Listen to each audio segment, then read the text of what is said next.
Do livro Só Vence Quem Quer, O Quarto Homem.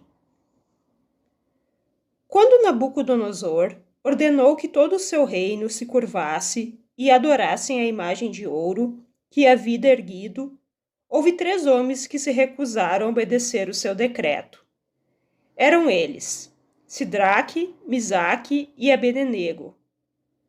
Eram funcionários na província da Babilônia e tinham muito a perder com essa recusa. Nabucodonosor chamou-os à sua presença e lhes disseram, sem rodeios, que seu Deus os livraria da fornalha acesa, onde seriam lançados, e que mesmo que ele não os livrasse, ainda assim serviriam a Deus e somente a Deus. Bem, enquanto você acreditar somente em Deus e adorá-lo por si só, poderá esperar a libertação das doenças e males que afligem a humanidade. É claro que todo o cristão dirá: naturalmente, acredito somente em Deus. Não adoro ídolos ou imagens de ouro. Portanto, isso não me afeta. Todavia, se você der poder ao pecado, à doença ou qualquer outro tipo de mal, acreditando neles, ou se achar que poderá tirar alguma vantagem distorcendo a verdade, então terá transformado tais coisas em ídolos, e nesse sentido as estará adorando. Pois bem, Nabucodonosor mandou lançar os 3 homens na fornalha acesa, e o calor era tão intenso que vitimou os guardas que ali os lançaram. Enquanto espiava o rei, ficou atônito ao ver um 4º homem andando nas chamas com os outros 3, e soube que aquele se assemelhava ao Filho de Deus. Então Sidraque, Misaque e Abednego saíram de dentro da fornalha em chama, sem marca ou cicatriz. Assim acontece quando nos apegamos com firmeza a Deus e lhe damos todo o poder. Ele nos envia o seu mensageiro, a verdade de Cristo, para nos curar e nos libertar da fornalha do medo e da frustração. Então ficamos sabendo que nada por meio algum nos magoará. Abençoado seja Deus, que enviou o seu anjo e os libertou de seus servos que não confiavam. Daniel 3:28. Santidade ao Senhor. Essa expressão é usada várias vezes na Bíblia e costuma aparecer em letras maiúsculas, indicando uma importância fora do comum. Bem, o que significam essas palavras muito importante? Ora, elas contêm nada menos do que a chave mestra da vida. Santidade ao Senhor significa que não há nada na existência exceto a autoexpressão de Deus. Isso é nada mais. Daí decorre naturalmente que você próprio e todas as condições de sua vida hoje são simplesmente parte da manifestação ou autoexpressão de Deus, e desse modo devem ser perfeitos, belos e harmoniosos. Isso não pode parecer assim para a mente limitada do ser humano, mas apesar disso, é a verdade da existência. Essa não é uma simples verdade abstrata, mas um assunto extremamente prático, porque ter ciência disso é ter fé nisso rapidamente, desanúvia qualquer tipo de dificuldade que possa existir em sua vida. Em vez de mera especulação acadêmica, é o mais poderoso agente de cura existente.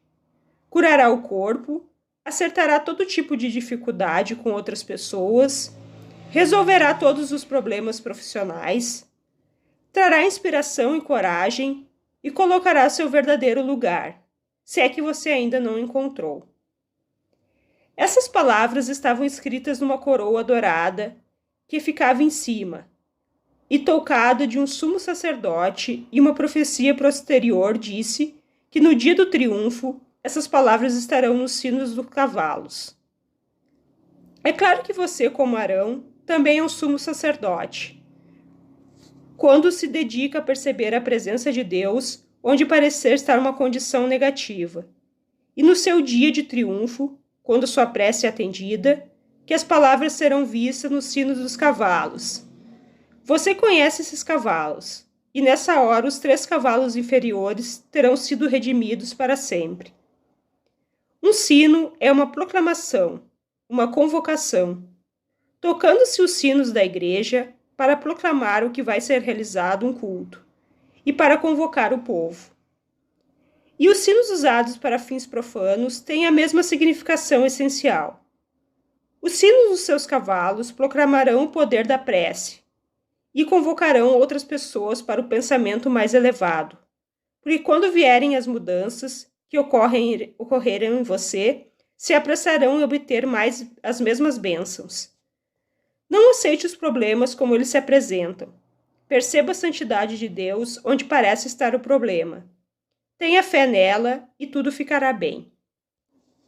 Sua manifestação principal.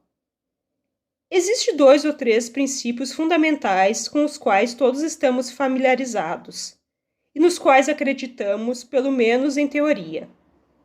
Infelizmente, todavia, ainda muita gente concorda com esses princípios, mas os percebe apenas ligeiramente. É claro que há alguma pessoa que tem uma percepção ao menos razoável do que significam, mas nenhum de nós tem uma percepção integral. Tão logo consigamos ter uma percepção forte, embora não seja de 100%, as coisas começarão a melhorar em nossas vidas com uma força e uma rapidez que nem sequer sonhamos. A primeira coisa que você tem que começar a perceber é que não há nada que a prece não possa conseguir. Muita gente está disposta a aceitar esses princípios como teorias, mas acha que mesmo que eles funcionassem, a tarefa exigiria seres extraordinários e excepcionais. Mas você tem que saber que deve começar a compreender não apenas que elas se aplicam em você, pessoalmente, mas que suas próprias preces podem realizar milagre. Assim, isso se aplica não apenas às preces dos outros por você, mas em suas próprias preces para si mesmo e seus entes queridos. Isso é verdade porque Deus quem cura, e a força de sua prece dependerá somente da fé que deposita nela, e não de outra qualidade qualquer. Sendo essas coisas verdadeiras, e são, vou sugerir que você, pessoalmente, seja quem for que esteja lendo essas linhas, comece a trabalhar imediatamente segundo essa orientação. Com isso, naturalmente quero dizer que você começará a trabalhar para a maior percepção das verdades fundamentais citadas acima, e não se satisfará em dizer que já as conhece e aceita. A maioria de vocês já teve pelo menos 1 ou 2 manifestações, ou preces atendidas notáveis, mas na maioria dos casos elas ocorreram apenas ocasionalmente. Agora comece a fazer com que ocorra com mais frequência, e resolva também fazer sua manifestação principal este ano. Como manifestação principal da sua vida, refiro-me a demonstrar aquilo que é mais importante na sua existência, absolutamente mais importante do que qualquer outra coisa. Quando obtiver êxito nisso, sua vida naturalmente se modificará, infinitamente para melhor. Além da manifestação em si, você verá que deu um incalculável passo à frente na senda espiritual. Como fazê-lo? Insista na paz de espírito, saúde e felicidade. Essas são as coisas que Deus deseja para você. A resignação é um pecado, mas também não seja impaciente demais. Se um antigo problema perdura, ore por inspiração e compreensão. Se tudo parece estar dando para trás, pare de lutar e agradeça a Deus constantemente por libertá-lo. Use esse tratamento exclusivamente por cerca de 1 semana. Se sentir desânimo ou depressão, trabalhe para perceber vida e alegria e dê graças por essas coisas. Se estiver nervoso ou com medo, jogue a responsabilidade em cima de Deus e diga-lhe que sabe que está salvo em suas mãos. Se alguém está sendo incômodo, veja apenas a presença de Deus onde parece estar a pessoa incômoda.